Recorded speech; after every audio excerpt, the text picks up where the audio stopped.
buddies that test together all the time, and this does mean we're going to be seeing a first for the day. It's going to be a Blacephalon we were here. GX deck from Zach Lesage. He has been piloting it throughout the Lost Thunder format and getting great results with it, obviously at the previous international championships as well, doing so well with Blacephalon, and he's carried on with it even at Cups and Regionals. He's just not put down the deck since it came out, so one of the most experienced and dedicated Blacephalon players out there, and he's going to come up against Caleb Gedemer, a very seasoned veteran as well, who's also done very well at the internationals and regionals as of late. Definitely two very experienced, well-known players, and they're going to be facing down against each other. Usually they're friends, testing together, coming up with ideas and sharing them, getting to these sorts of situations in tournaments all the time. But all's fair in love and card games, Joe. It's Valentine's Day in the United States, and we're playing some card games. Yeah, there'll be no love lost. Leave your friendships at the stairs up onto the stage, and then collect them as you exit. Yeah, here we go. There's going to be Zach, a couple lilies in his prize cards, as well as one Let Loose Marshadow, which is definitely a little awkward for him. Let Loose is sometimes a big card to try and disrupt an opponent. We've seen it so often today. And it looks like Caleb, he's of course going to be playing, you know, one of these Zapdos variants. It's no surprise at this point. He's going to be playing the same 60-card list that many Americans have brought to this tournament. It feels like a lot of them have collectively come up with the deck. Caleb being one of these players, using the Oranguru as well as the Jirachi build in just a very heavy Zapdos-based list with just the non-GX sort of package going on, and maybe one Tapu Koko GX as the only GX option for him. This could be awkward for Zach Lesage. It's one of these matchups, or it's Blacephalon's one of these decks that was a front runner in the Lost Thunder format, but many people thought it was a dying archetype or one that was much more risky, seeing as though there was this influx of Zapdos-based builds. Even more Malamar is a bit of a headache for Blacephalon at times, just because they can play a very non-GX game as well. People were sort of writing off Blacephalon, and Zach's proving that the archetype still has a lot of strength behind it.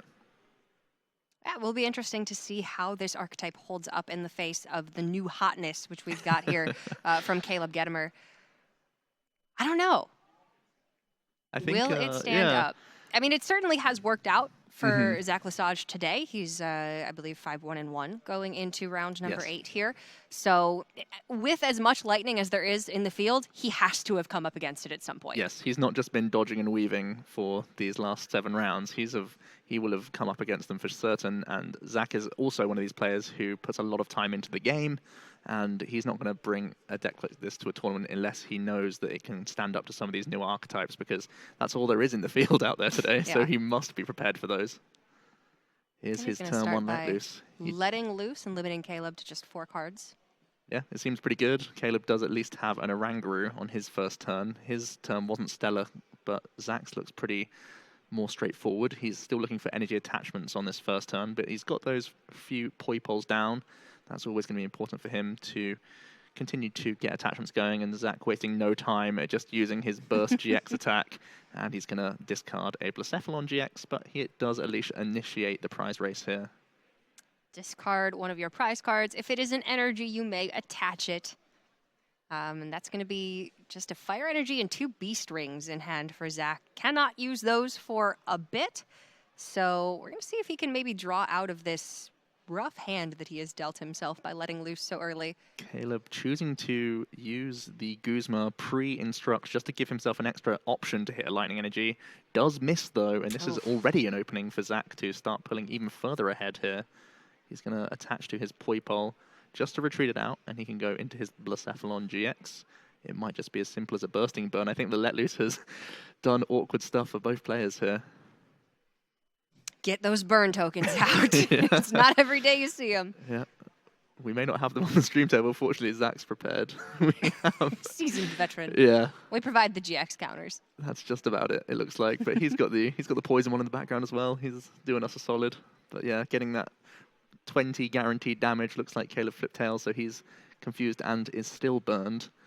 He's got himself a Jirachi, another Guzma in his hand. He can lower his hand size again and try and do an instruct, but it's not ideal for him. Once again, just missing out on energy cards right now. The deck only plays 8 lightning energies, so this is a small opening again.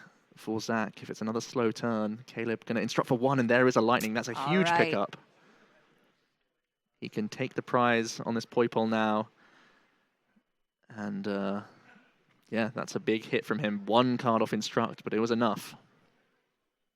Suddenly, just like that, Caleb is finding himself in a really good spot here because Zach has not been able to pick up anything other than more fire energy. Yeah, couple fire energy, couple beast ring. That's all he's holding.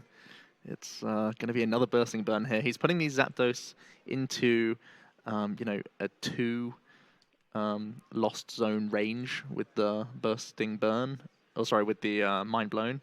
So this is relevant damage, even though he's not doing too much. He's at least trying to set up these Zapdos from Caleb's end. And if Caleb is going to try and take another sort of cheeky 1 prize on a Poipole or a Marshadow, Zach would be in Beast Ring range, and he could just try and let this 1 Blacephalon carry him for a few turns. But until then, it's going to be it's going to be pretty rough for him. I mean, the second that Zach's able to find a Cynthia or Erica's Hospitality or a Lily, like suddenly his game plan gets ramped up very, very quickly. But I love when players are playing with the absolute best that their deck has to offer and the absolute worst. And the first couple of turns, I mean, this was just not what either player was looking for. But with just a single lightning energy from Caleb, suddenly things are looking a lot better for him. And Zach is going to have to mind blown there to knock out the Zapdos and hopefully pick up something good from the prizes. That's really what he's hoping for. It looks like he's finally got himself a Lily at least.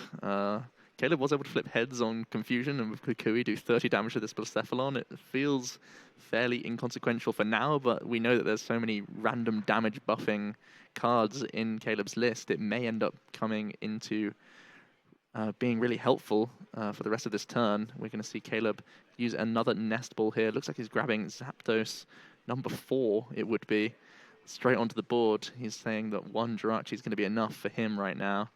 And he's again looking for energy cards. Oh no, he has Thunder Mountain Prism Star. That can get him there. He's got himself Choice Band and Electro Power. That's an extra 60 damage burst. So that's 140 damage, just 10 shy of being able to knock out the Blacephalon. So he can instruct for 1. Oh wow, he's going to put the Shrine in and just go for it. He just wants lightning energy. Nope, it was the greedy play. Man. If he'd hit it though, I mean, that would have just... He has the Tapu Koko Prism Star, but you can't use its ability when it's in the active position. So, yeah, Caleb going for the potentially greedier line here. Could have guaranteed some damage and put the Shrine down later. Yeah, but I mean, seriously, when you see a line of play that just takes away everything that your opponent has available to them and potentially just wins you the game, I think it's correct to go for it. It was risky, yes, but had it paid off, he would have looked like a genius. I think with so many supporters as outs still in his deck, as well as physical lightning energy, as well as like Volkners and extra switch cards just to have a chance with a Jirachi, like there were a lot of outs there. So although it was only 2 draws, it felt like, well, at least Caleb believed that his odds were favorable. Zach's able to bounce the Shrine of Punishment straight away, getting himself an Ultra Space, eyeing up another Blacephalon here. He's happy to just keep 1 Poipole instead. Maybe he's just saying, yeah, Caleb, I'm holding on to B-strings, man. Just let me use them. But no, he is going to think twice about it and get himself a Naganadel here. He does have, I don't actually believe he has many Fire Energy in his discard pile. He's just been lost zoning them early. Yeah. So it's really just trying to keep it for later, for when he's using more... oh, he's going to Choice Band his Naganadel just for more draws off the Lily here. Does find 2 additional fire energy. He's playing 16 energy, so it's a very energy-heavy deck, and it has to be when you're using an engine that puts so many of them into the Lost Zone. He's eyeing up an Ultra Ball now, just trying to maybe get some charging up value from the back here. He's going to actually get rid of a Beast Ring in order to do so. He's already got a Poipole in his hand, so he's not really going to be searching one of those out. Maybe it's just another backup Blacephalon. Could be his play here. Especially with that second Beast Ring in hand, he's probably going to want another Blacephalon to get going when Caleb inevitably is forced to put him down to 3 or 4 prizes. It also could be a bit of a bait. Yeah, that's discarding one of true. the Beast Rings and making Caleb feel a little bit safer than he is. Zach's back into a supporterless hand, though, and his turn is going to be most likely just Bursting Burn again. Just trying to put some prerequisite damage on the Oranguru. He can't... Well, it would be all 3 energy that has to go if he's going to take the knockout here. So let's see what route he wants to go for. There's the charging up. So he could get rid of all 3 to take 1 prize, or he could... Wow, he's going to bench his Poipole. And looks like he's going to go for it. Yeah, he wants to take the prize. I guess Caleb is drawing suboptimally. Let's just try and take the prize now. Also, the fact that he had a Tapu Lele and a Marshadow in his prize cards pretty much made him more inclined to go for that prize because he had such good odds of getting out of this awkward hand. I think that's what he was going for with his Ultra Ball that turn. Tapu Lele, Lily, and the Marshadow. Those so are the 3 last that he would have loved to have hit. I didn't actually see what he pulled out of the prizes, but an artful dodge if he didn't get something that draws some cards. That's pretty rough for him. Zach kind of going all in, thinking that he had like at least a 75% chance of getting a great card off the prize. This is one of the few decks that is not choosing to run the new Jirachi that you see up on the screen there. And you can see how much consistency that Jirachi provides and how Zach is struggling a little bit to find that consistent support here without that engine. We're going to see Electro Power, Shrine of Punishment, Instruct Second for 2 Electro cards. Power in hand. We have the Stellar Guidance, the Stellar Wish. And there's going to be a switch now. So with Tapu Koko Prism Star, his Zapdos is going to be coming in if he wants to take some prize cards and try and square up his prize trade, because Caleb has had a few slow turns himself here, and he needs to keep up with the prize race. Here is the Dance of the Ancients. 2 Lightning Energies coming onto 2 different Zapdos, as you can see. He's already played 1 Electro Power this turn. There's 40 damage already on Blacephalon. He's going to switch into the Zapdos with Choice Band, and he can simply go for a Thunderous Assault here for 2 prize cards. Zach is holding on to Beast Ring and 1 other prize card, which we're not sure of right now. But Caleb's going to get into that Beast Ring range and just try and race from now on. He's doing a good job of it. Zach's still only 3 prizes remaining, so this Beast Ring is going to provide some much-needed support here. But his hand is dry. And he's on his turning point turn, so he's happy to Beast Ring onto his active here. He can his hand is just energy cards, so he really just needs to attack this Zapdos with the non-GX right now. Do you think he knows that you can play a supporter card every turn? I think, well, his prize cards have not helped him out at all here. But just more energy cards attached to Blacephalon, and Swing seems to be the play here. Now he's guaranteed a good draw from his prize, at least. This does just continuously seem to be the way that fire decks operate. Ton of energy. Try and just channel it as much as you possibly can and hope that you can keep drawing cards. But whether you're playing Volcanion or Blacephalon, sometimes you are just going to end up with a bunch of energy in hand and no way to get it out. Yeah, Zach does only play the 4 Cynthia, 2 Erica's Hospitality, and 2 Lily, so he could be playing a lot more draw supporters. It's just when he went for a sort of mid-game Ultra Ball and was like, oh, there's actually not my second Marshadow or my Tapu Lele. And then I guess I have no options. And then he expended so much into knocking out the Oranguru and did not pick up the Tapu Lele or the Marshadow from the prizes. It was good tempo play from him, especially because the prizes were so likely to give him a good draw card afterwards. You can see 1 more Instruct here. Caleb's getting a lot of use out of his Oranguru. He's even brought it back with the Rescue Stretcher in order to do so. He's double Electro Powered this turn. He's got Guzma and Escape Rope in hand. And that Shrine of Punishment damage is continuing to add up a little bit. So there's going to be... He retreated his Jirachi just to confirm. He chose not to use Stellar Wish and just used it as a 1 retreater in order to take out the Naganadel here. And Caleb down to 2 prize cards, just needs to deal with this last Blacephalon that's already taken a good couple damage counters thanks to Shrine of Punishment. Zach is finally able to use Wonder Tag and get himself a supporter here. He's already got his manual attachment. Beast Rings are no longer available, so he's not going to find it difficult to knock out this Zapdos as long as there's energy in his discard pile. It's got just 3 Cynthias in the deck. It's just whether this Blacephalon going down to 140 hit points is tanky enough. Now that Caleb has spent quite a few Electro Powers in his previous turn, maybe Zach could get away with this GX Pokemon being out of range here. I do believe at least 3 Electro Powers have been used by Caleb, as well as a Choice Band or 2, so it's possible that he's going to need to take a couple turns to knock out the Blacephalon for game. And in that time, I mean, Zach could close this out. He did finally draw some cards here. And this is the amount of pressure he's been able to put on with having a supporter only a couple of times this game. Now imagine if he'd been able to draw cards every single turn and consistently do what he wants to do with the deck. I mean, we've seen him charge up like twice. And he's going to now Mysterious Treasure out another Poipole. I think he still has Energy Switch available to him, so he could take all 3 energies once again to the Lost Zone with Mind Blown to knock out this Zapdos, and then he'd be looking to find Energy Switch to close the game as long as his Blacephalon can tank 1 more hit from Caleb.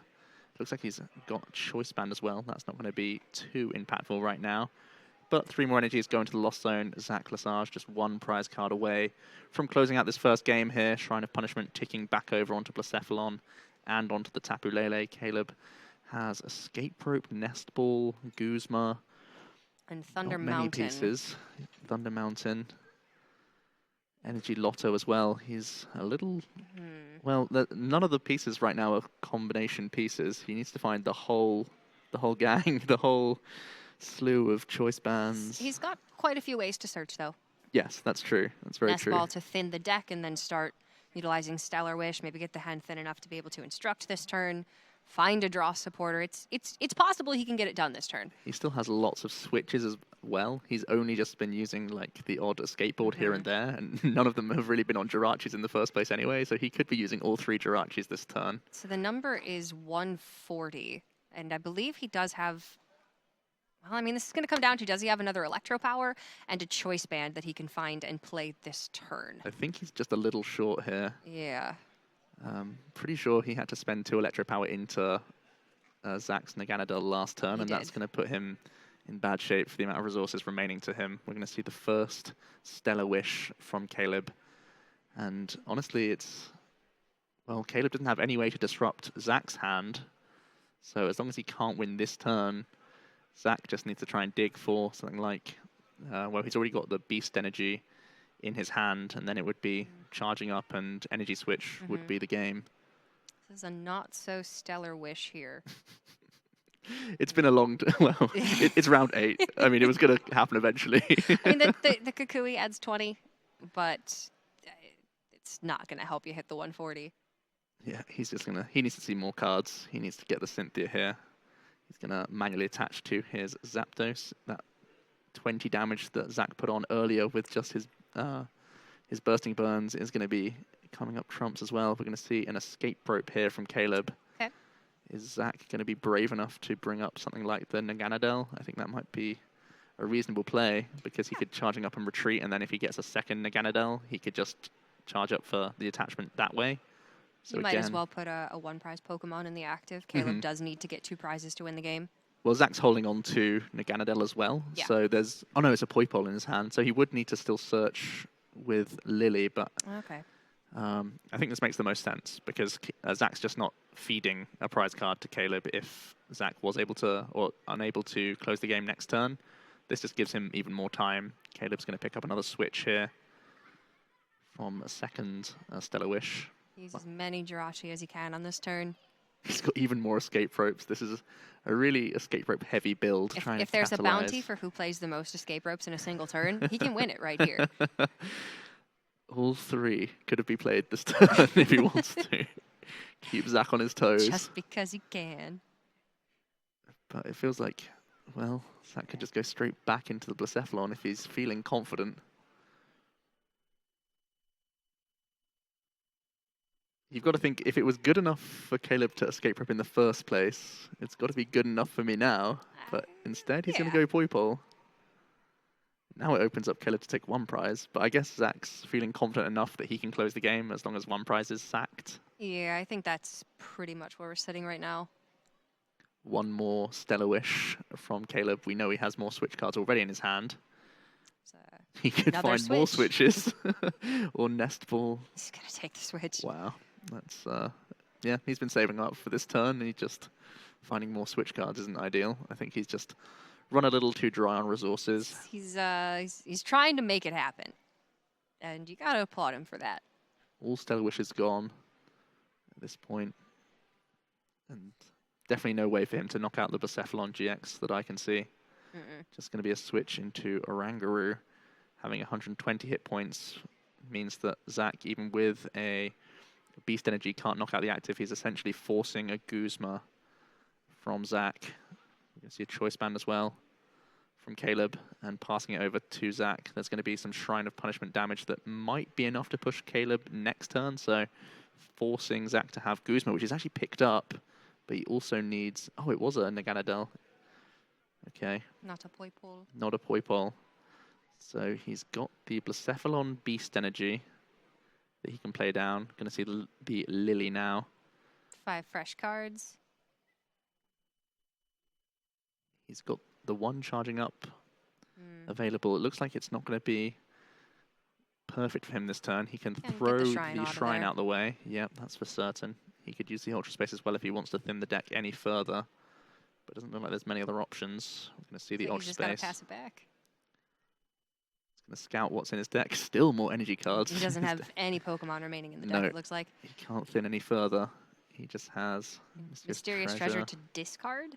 Yeah, just for more charging ups potentially. He's also got a Beast Ring in his hand that's doing nothing at this point in the game either.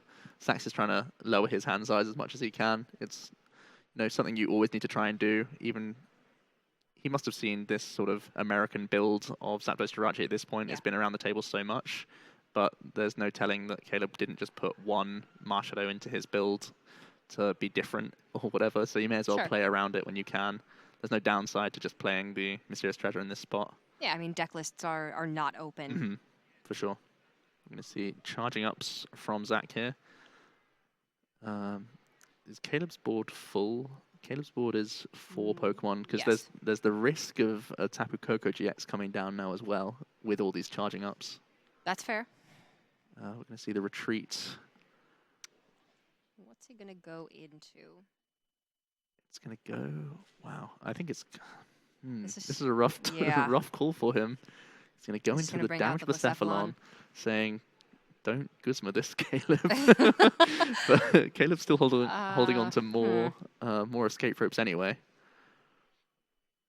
So he has the escape rope Guzma line.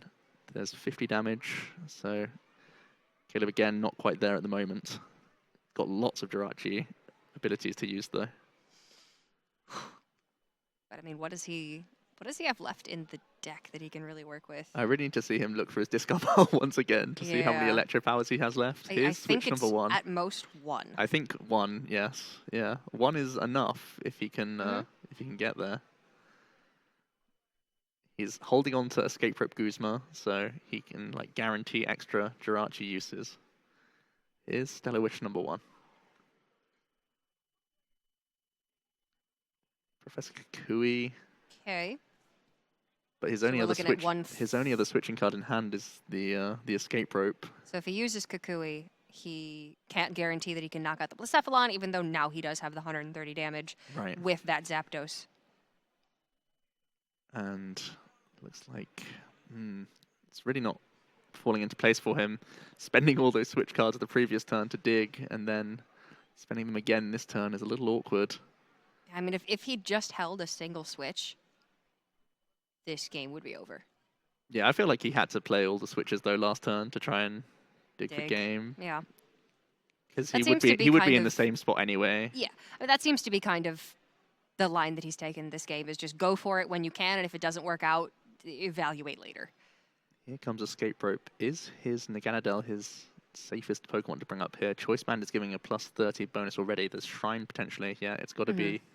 It's got to be this 130 hit point non-GX. The only real fear would be something like a Thunder Mountain and a Tapu Koko GX coming out now. We do see the Thunder Mountain in hand for Caleb, but we've not seen the Tapu Koko GX. It is in the deck. Yes, it's definitely in deck. There's a Rescue Stretcher. Or a Lily. What's Lily can't be the... Yeah, it's got to be the Rescue Stretcher that gets played. Or at least taken for now. Yeah, something that he can actually do this turn. Don't see a great way. There's no... It was big from Zach to bounce the Shrine of Punishment last turn. And Caleb unable to find one himself. We are going to see the Guzma get played on the Tapu Lele GX. Okay. So pull it up and try to take this 2-hit knockout here if Zach can't get the Lele out. Yeah, it forces, once again, it forces Zach to have energy switch because Zach has to commit his manual attachment to the active, or it forces a Guzma as well. Either will do. Guzma energy, and that's exactly what Zach has. That closes the game. That was really strange back and forth. Caleb spending a lot of his resources just to take one prize knockout on the Naganadel really helped Zach survive the late game there. He was not able to use many beast rings, just one, but 130 hit points once all those electro powers are spent. It's a lot to dig deep for when you're then having to deal with Blacephalon afterwards, and Zach was able to steal a really nice win there. Yeah, that was really quite strange considering how slow of a start Zach got off to. I mean, but once he was able to find a single Cynthia from that Tapu Lele, I think he had like 2 prize cards remaining at that point. It was just always consistently a little bit too much for Caleb to deal with, a little bit too out of his reach. And that's a shame because it looked like that should have been a game that he was able to take quite convincingly. But Zach gonna actually get a win here in game number 1, and Blacephalon proving to be potentially still a good choice at this level of play. And even in a field with so much lightning power, Zach has taken a strategy that is really unconventional, and it's paying off for him. And game 1 was just let loose. That was the story of game 1. Yeah, pretty much. Both of them were scrabbling around. It's just Zach's scrabbling was a little bit better than Caleb's. That's a hand. He's got himself... It's actually really not a bad hand, I think. He had lots of energies. You can pitch them early, and you're not too sad about that as long as you can get Tapu Lele. GX, there's a couple Guzma in his prize cards, which is a little awkward. He plays 3 copies. I think he has Ultra Ball and Ultra Space, so I think his turn 1 won't be too shabby. Does he have the Ultra Space? I think among all those fire energies, that's all I'm what seeing is a world on fire here. Yeah. Caleb's going to kick off, though. Obviously, just a Professor Kukui. He, once again, is not in great shape. He does have himself a Nest Ball, though, now. Maybe going to start digging out some Jirachi. And that's, of course, what he is going to go for here. The deck has such a higher win rate when you actually lead the Jirachi just to get 3 Stellar Wishes, and you can save the likes of switch cards in your hand. And for Caleb, he actually has no switching option at all here. Just having to pass it straight over to Zach. Really awkward turn for him. Zach does have that Ultra Space amongst all the fire energy. Good catch, Joe. And he's going to be able to Ultra Ball away 2 of those fire energy right away. Start picking up Blacephalon and Naganadel to be able to get this game out the gate a little bit faster than he did last time. It's looking like things might be more consistent for him here, but probably going to try and look for that Tapu Lele GX to Wonder Tag for a supporter this turn. That's got to be what he's looking for. He does actually have the Marshadow as well. Tapu Lele GX might be in his prize cards. He's only got the 1 in the deck. Yeah, and we see he can use Ultra Space. He could get a manual attachment onto a Blacephalon this turn. Already 1 Poipole coming down, and then let loose when you only have 1 card in hand. That's not too shabby. Instead, he's looking up another Poipole here. Okay. Not wanting to commit GXs onto his board. Maybe he's thinking that just these early Nagas can help carry him through the game. Just let loose. Bailing Caleb out to some extent here. You see a Kukui Nest Ball pass and still choosing to let loose just because potentially of awkward prize cards from Zach. Yeah, I mean, that is unfortunate. You're only running a single copy of the Tapu Lele GX. It's unlikely that it ends up getting prized, but it certainly can happen. And unfortunate that it's happening in such an impactful series here, but we'll see if Zach can find his way out of this awkward situation. He let loose into a hand that does not have any draw supporters yet again, looking a lot like game number 1. But hopefully this Ultra Space will stay in play and allow him to pull out that Blacephalon next turn, or maybe even a Naganadel. Caleb still missing just energy at the moment. That's the only piece of his puzzle that he's looking for. He can Stellar Wish right now, maybe get himself a draw supporter. There's a Cynthia. That looks pretty reasonable. Skateboard's so tempting too, though. We do see Shrine of Punishment in Caleb's hand, so that Ultra Space is not going to be sticking around. Yep, this looks pretty promising from Caleb. The Let Loose definitely doing better for him than it did for Zach. We're going to see the Jirachi come into play. Caleb choosing to hold onto his Stadium might be a saving grace for Zach here, to be honest. I can see that the Stadium War is always something to keep in mind. Zach playing 2 copies of Ultra Space as well as 1 copy of Heat Factory Prism Star. Caleb playing the Shrines. He wants to make sure that he can win out the war at the end. And when there's no GXs on Zach's side of the field right now, it's not hugely impactful. Yeah. So it does make sense as long as, well, we know Zach's hand and how bad it is, but Caleb obviously doesn't. Yeah, I mean, Caleb has to assume that Zach has a Cynthia in hand or a Lily, something that can draw him into additional Pokemon, but we know that Zach really needs that Ultra Space right now. So Caleb's going to take a knockout onto the Marshadow and get this prize battle off to a good start here. Zach's got the Marshadow that he could just simply retreat out of. Instead, he's eyeing up the Poipole. He gets himself another Beast Ring. He does get the Ultra Space. Maybe he's just going to bring up maybe another Zapdos with Guzma and use maybe a Burst GX or a Bursting Burn play. We saw him utilizing Bursting Burn for math fixing a lot in the first game. It's got to be a strategy he goes for again, it looks like. Yeah, I mean, usually you want to Burst GX first thing just to get one of your prizes out of the way, and because there's no other GX attack that you want to use with this deck. But if he can maybe slow things down a little bit, then maybe he could save Burst GX for later on. He's holding on to just Beast Rings and Guzma. Wow, Let Loose is such a buzzkill sometimes. It's such a buzzkill. Yeah, it's a pretty YOLO play at times, and especially when he had no other Marshadows or Tapu Leles to fall back on. Normally you feel relatively comfortable doing it when you have your own Mysterious Treasure outs and Ultra Ball outs and such, but Zach just going to go ahead and bring up one of those chunky Zapdos, and he hits himself Fire Energy at the very least. That could be a huge difference in this game here. That actually is incredibly impactful. Yeah. Unless he were to draw a draw supporter and then draw into energy next turn, or just straight up draw an energy off the top, he wasn't going to be able to potentially use Mind Blown on the following turn. So that is a big, big hit for him. Going to see Caleb try and respond here. He's got himself a Lily for what looks like 4 cards. Does he have any switching options? Again, I think he's missing those pieces. Looks like he might have a Guzma. Yeah, just Lily though, so he's just going to have to send it back over to Zach. It's too slow for him. He really, does not want to be passing these turns like this. Really awkward for Caleb. They play so many escape ropes and switch cards. It's devastating that the Lily doesn't get him there. We saw them last game, all at one time. So it's a little bit unusual that he doesn't have access to any of them right now. But Zach does pick up a Cynthia. Well, be able to get a fresh 6 cards. It was bound to happen eventually. It was looking pretty grim, and then he's able to, once again, Ultra Space to another Nag, and he can Cynthia into a fresh 6, get himself out of those Beast Rings, and maybe look for, more manual attachments and more ways to discard Fire Energy to get as many charge ups as possible to really try and get over Caleb's army of Zapdos. Finds another Poipole, couple energy, some additional draw support, and he is just going to go ahead and charge up.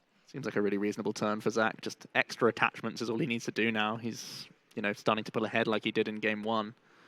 Manual attaches to his Naganadel, and going to see the Mind Blown, 3 energy, having to be committed to the Lost Zone, but he is able to take his second prize of the game. 2 Guzma, a Beast Ring, and a Mysterious Treasure still in the prizes for Zach. Caleb going to go ahead, grab himself Nest Ball here. Looking at an Absol, it's really not all that important in this matchup. Yeah, he's going to think better of it and go for that Oranguru. Seeing as though Zach can always just retreat with Naganadels anyway. Absol not for this matchup, but he does get to thin an extra card before his Stellar Wish to look for 5 new ones and see if there's any more draw support available to him there. Picks up potentially a Lily or an Escape Rope. Escape Rope's the pick for him. He's been stranded for now a couple turns without access to Switch or Escape Rope, so finding one finally is a little light in the dark here. Caleb eyeing up another Zapdos. He's just going to go ahead and use Guzma on Poipole while it's still just 70 hit points. He doesn't want Zach to get more and more of these evolving up, because we saw how awkward it was for him to deal with them in game 1. Yeah, that 130 is actually quite difficult for Caleb to reach, especially if he uses his Electro powers a little bit inefficiently. It's almost like a bait from Zach. Caleb doesn't mind doing it if it's a Professor Kukui plus an Electro power, but if it's 2 Electro powers, it can just make these Blacephalons too tanky at times. And that's how Zach was able to win in the first game. And Caleb now taking that prize, putting Zach into B-string turns. So let's see how many energies can flood this board. He was holding on to 2 for the longest time, Cynthia'd his way out of them, and now he's got to try and Cynthia back into them. His hand is full of supporters right now. Yeah, He he's has got Cynthia. 3 Cynthias right here, so looking for as many B-strings as he can get his hands on right now. B-strings, counter stadium, especially if it's something like a Heat Factory Prism Star to help you draw more cards. These are the things Zach's dreaming of with this Cynthia. These are the power turns for Blacephalon. This is the reason why you choose to play this deck. And because he was the one initiating the prize race, he's forcing Caleb to keep toe-to-toe with him, taking a prize here and there. And it allows Zach to just get even further ahead, at least with energy attachments, as long as he can run into some B-strings. Oh. None there. That was such an important 6 cards for him, and he just does not get there. That's a big problem. If Caleb really can knock out Blacephalon on the next turn, he can completely dodge the B-string turn from Zach. We're going to see Zach continue to drop down 70 hit point poi poles as well, which is sometimes a lifeline for Caleb, but he's recognizing how important this Naganadel can be when they do evolve. They are so awkward for Caleb, so he's running a bit of a tightrope at the moment. He at least has enough energy to take another prize here, but missing B-strings is a big problem for him. It feels really bad. You wait the entire game for your opponent to put you into that B-string turn, and the second they finally do, you're like, yes, my plan has finally come to fruition, and then you just fall flat on your face and don't have it. Yeah, I mean, and Blacephalon, it hurts. It's one of the only decks that doesn't have some sort of backup draw engine behind it. It's just based on let loose and your raw supporter cards. No Jirachi, no Acrobikes. Yeah. And Zach is living and dying by hitting B-strings off of those supporter cards, and at this point, it's a big miss. He's still able to take a prize, though, and it's over to Caleb to see if maybe he can reach on this Blacephalon this turn or not. I do believe he did pick up B-string from the prizes there. Okay, so as long as Caleb can't knock out the active, Zach could still get use out of it, but if Caleb is able to reach with a lot of electro powers, there's already a choice band on his Zapdos in the back. There's also the Tapu Koko Prism Star in his hand. He could even do some plays alongside his own Tapu Koko GX, which didn't come out in the first game. But he's eyeing up Ultra Ball that's in his first Stellar Wish here, or potentially Lily. These are the things he's trying to play through his head. How many cards can he instantly play? And he is going to go ahead and grab Lily. Looks like that's going to be his ideal supporter to draw the most cards here. Not content to take just the one prize. Instead, he's going to try and look to Lily and take more. That seems to be consistent with the way we've seen Caleb play over the last couple games. He's got himself a skateboard. He's a risk taker. I like it. And I think he's respecting Zach as well. They're good friends. They know each other, and they know that Caleb needs to keep up. He knows that Zach won't just miss a beat. As long as Caleb doesn't keep up, he'll just end up losing the game. So Caleb's just saying, yeah, I need to keep up with Zach here. I can't let him continue to get ahead. But if I can get rid of B-strings, I'm going to be in a much better spot. 1 Electro Power this turn, and a Lily for 4 cards. Tapu Koko Prism on the bench means that Caleb has access to 2 energy from the discard. Looks like he didn't get any extra damage buffs from the Lilies. They've been a little bit awkward for him overall. He has more switching and escape. Oh, he does get an Electro Power. Wow. Okay. Well, he's in business. Spicy, and there's a choice band on the Zapdos already. That's gonna do it. Yeah, knockout, perfect math with the Shrine of Punishment. Goes down to 2 prize cards now. Zach with 1 energy on his Naganadel. Luckily for him, it's the he's taken 3 prizes, so he can charging up and 1 manual attachment can at least respond on the Zapdos, but he's currently got, you know, some 70 hit point liabilities on his board that he needs to try and deny from Caleb at this point onwards. And as soon as this Naga has taken its prize, Zach's going to need to look for things like Beast Energy, so that the 80 damage output gets pushed to 110 to deal with the future Zapdos army. Zach going to go ahead and grab himself that final Naganadel, and he's got Lily and Erica's Hospitality, a new supporter from Team Up, which allows you, if the Erica is one of a 5-card hand or less, you're able to play her, and she can draw you a card for the amount of Pokemon your opponent has in play. So in this case, Caleb with a full bench, you can get 6 cards off the Erica's Hospitality. So you're really trying to capitalize on when people get their full setup going. You can dig deep into your deck. There's also a counter stadium in Heat Factory, which can help him dig even further into the deck if he wants to. Here it comes. Such a great Prism Star stadium. Pre-team up, it was probably the most popular Prism Star stadium. Now it seems to be, the second or third choice in decks. It's so pivotal to this deck as well because Zach's not running those backup draw cards like Jirachi and Acrobike, for instance. Just being able to discard a Fire Energy and draw 3 cards immediately is it's absolutely insane. Zach's going to continue to discard even more Fire Energies.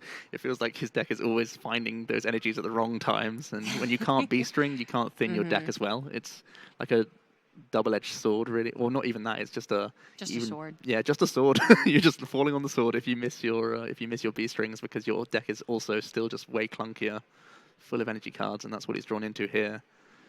No Beast Energy in sight. He doesn't need it this turn, but it's the big thing that he needs to hit next turn.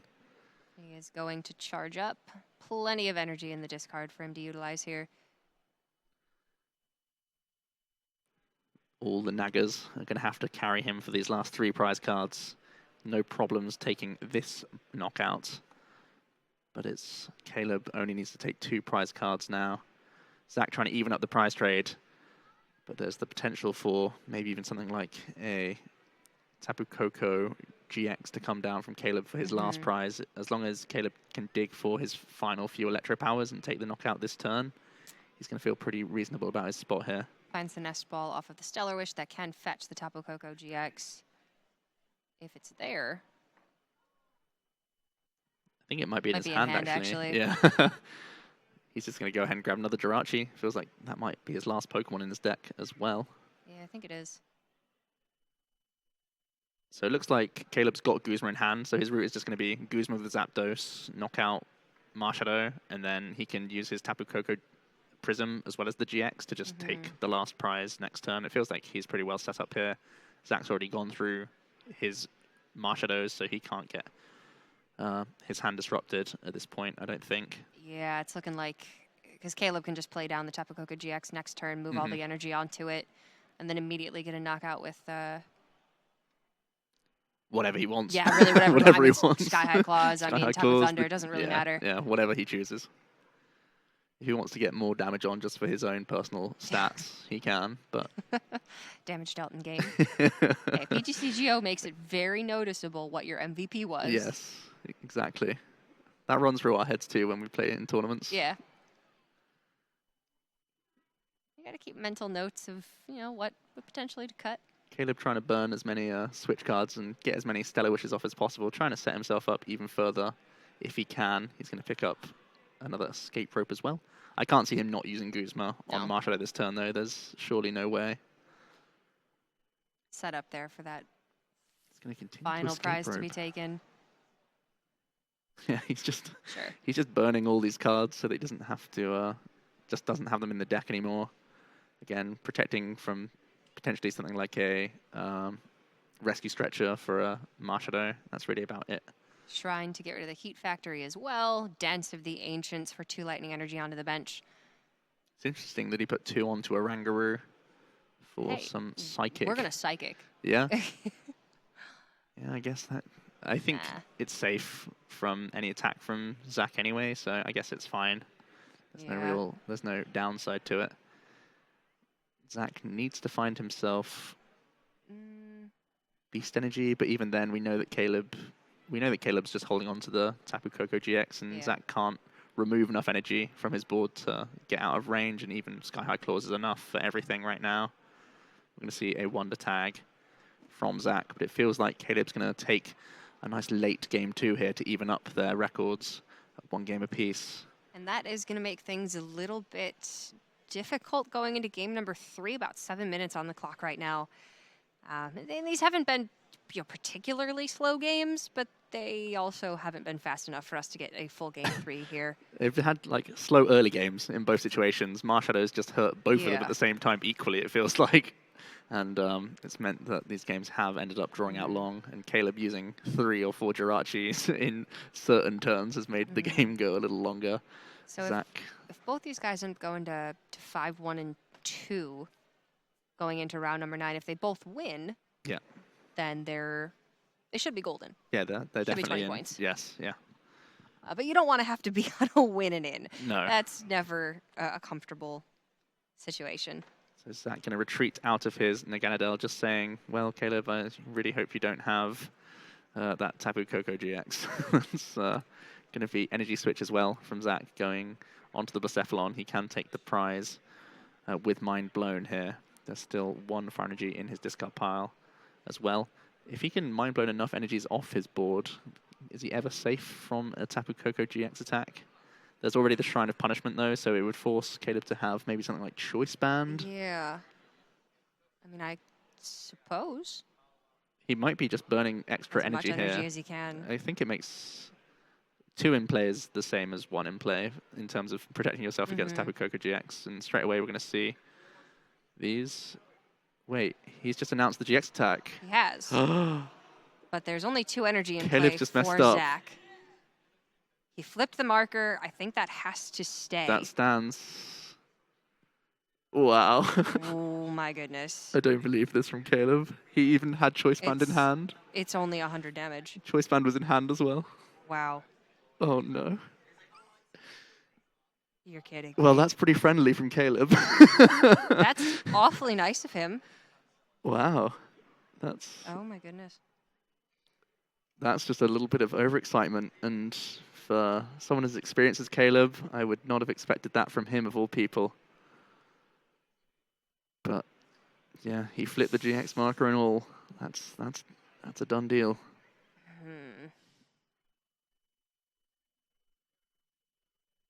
Yep. There's the Shrine of Punishment damage going back onto his own Tapu Koko GX, and now it's 150 got to be Zach's damage, game. and if that had been a choice band, then this game would be over. And Caleb would be looking at probably a draw here, where instead now, because he got a little bit ahead of himself, he could be looking at a straight-up loss. Zach doesn't have energy in his hand just yet. Can he close the game? Good question. In any other way, he can treasure a card out of his hand in Cynthia and hope to energy. His deck is thin, and He's only got 3. a couple energy left. Yeah, there's 3 energies. He can't thin his hand any further, so he's just gonna use the Cynthia here. He's got Beast energy and I think 3 still. fire. Yeah. Starting with 16 total energy in the deck. Yeah, he's had to. That's the thing with Caleb going all non-GX for this amount of time. He's forced a lot of energy to go into the loss zone on each Zapdos, but now Zach is. I believe there's 1 fire energy in his discard pile, so any energy here is game for Zach. After a big rush of blood from Caleb. I mean, there is still a chance that Zach does not get it. You don't want to. Well, we got to let the judge shuffle that now. Yep. I'm not messing with this. Oh boy. Just had to be the beast energy. Jeez. Yeah. Oh gosh, Caleb's got to be kicking himself right now. I mean, that is just, it's just an unnecessary mistake. Like that's the silly stuff you do at home, and it's fine when you're doing it at home, but when you're here, that's just not going to cut it. There's a beast energy again as well. So there you go. Oh my gosh. Game. A series that should have been a draw if Caleb had just played the choice band that was in his hand. And instead, he got too far ahead of himself. He got too excited thinking he had the game won. Excellently played by Zach in using Mind Blow to remove enough energy so that Tapu Thunder wasn't going to be a knockout by itself. And he's actually going to take this series. Now go to 6-1-1, which should pretty much shore up day number 2 for Zach Lesage here. I mean, that was just a super bittersweet ending to what was a really good series up until that point.